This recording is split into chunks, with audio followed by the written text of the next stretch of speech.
Povesť, ktorú vám teraz rozpoviem, sa viaže k Turnianskej župe. K útočisku kráľa, ukryté medzi horami. Po tragicky sa končiacej bitke pri Muhy musel kráľ Béla IV. Utekať pred Tatármi. Putoval so svojím sprievodom cez hory, doliny, lesy a divoké kraje, hľadajúc úkryt pred ničivým nepriateľom. Po dlhej a nebezpečnej ceste napokon dorazil do hlbín divokej zádielskej tiesňavy.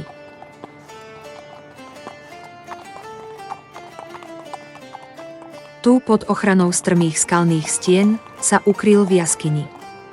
Podľa tradície sa táto jaskyňa dodnes nazýva Kráľova jaskyňa, prameň, z ktorého čerpal vodu, nazývajú Kráľova studňa a skalu, na ktorej si pripravoval jednoduchý obed, dodnes poznajú ako Kráľov stôl.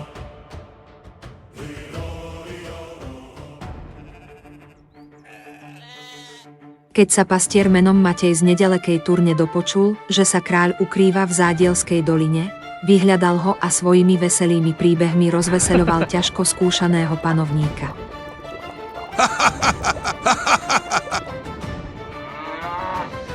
Jedného dňa, keď pásol svoje stádo pod kužeľovitým kopcom týčiacim sa nad Turňou, odýchol si a z kapsy si vybral chlieb so slaninou. Pri nohách sa mu zjavila malá myška, ktorá čakala na kožu zo slaniny. Jej srsť zvláštne žiarila žltým svetlom, ako by bola posypaná jemným zlatým prachom. Matej jej hodil kúsok a myška sa s ním rýchlo stratila v podzemnej diere. Začal kopať do zeme. Netrvalo dlho a v hĺbke jamy objavil trblietavý zlatý prach. Doma pripravil veľký bochník ovčieho syra, jeho vnútro naplnil nájdeným zlatom a priniesol ho kráľovi. Skôr než kráľ opustil Zádielsku dolinu, spýtal sa pastiera, ako by sa mu mohol odvďačiť za jeho dobrotu. Matej ho požiadal, aby mu dovolil postaviť jeden ovčinec. Kráľ jeho skromnej prosbe vyhovel.